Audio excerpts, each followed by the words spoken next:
बिस्मिल्लाहिर्रहमानिर्रहीम। सुर केॾारो दास्तान छहूं शाह जो रिसालो डॉक्टर होतचंद गुरबख्शानी। कौर किले जा कोडिया जाकी ताई जियो मथां अड़िन उसरी रुक पियालो पियो गाहो गिझुन जो थियो वेठे जन वरह थिया पाक जनी जा पेर खटा हेठ न खोड़िया तंग तरारिन तिखिया छणियो पून छुगेर धड़ तनी जा ढेर गिझड़िया ने गर लाइया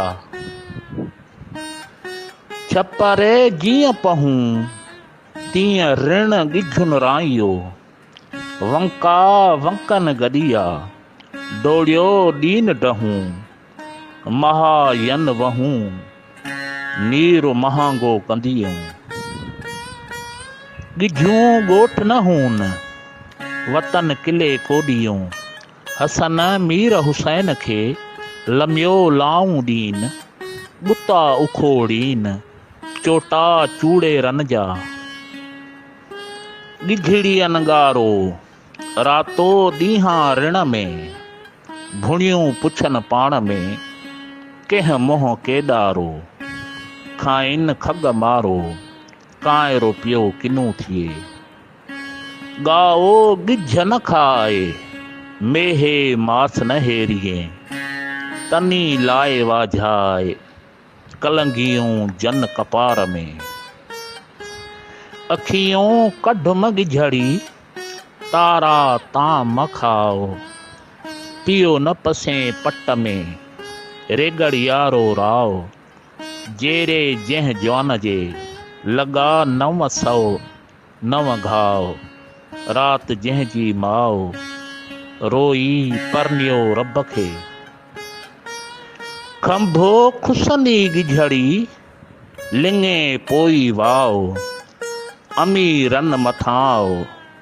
जीअं तो फुले छाऊं नकियूं गिझुन वेठे गाड़िया ॾंझा दुख घणा तंगी लक्षन तूण जी सूरह सामाणा कंदा रामाणा कौर किले जा कोडिया कूपा किले कोडिया अरावत कीन रहन सा उन सिर फिदा किया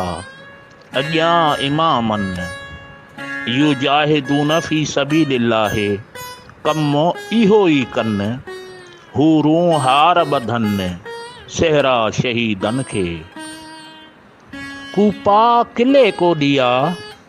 साऊ सिलहदार हिकु भाउर ॿिया भाइटिया टिया जानी जिगर यार अरिड़न में एहसान से शोभा थिया सरदार हूरुन ॿधा हार सेहरा शहीदन खे जन्नत संजन जूए फाइक हलिया फिरदोस ॾे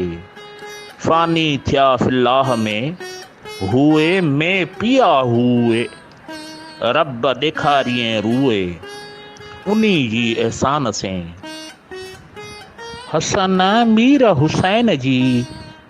सुई जंग जहान उॾाणा ऊड़ करे कारे पखे कान पियो ॾाॾाणा पाण सईद सभ्य मल्हाइया हसन मीर हुसैन खे रुनो टिन टोलन घर माण्हूए झंग मिरुए उभन में मलकन पखियन पाण पछाड़ियो त लॾियो हो त वञनि घोटन ऐं घोड़न ऋण में लाऊं लधियूं हसन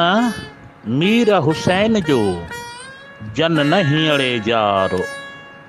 ख़ालिको रब जबारो कीन मरींदो तन खे वाई मातामो इमामन जो करियो मातामो शहीदन जो करियो माता मो इमाम ने जो करियो। रोई रोई अखियूं रत से छो न भरियो। माता मो इमाम ने जो करियो। जेकी इमामन से थियो सो पाण धणीअ पैदा कियो। माता मो इमाम ने जो करियो।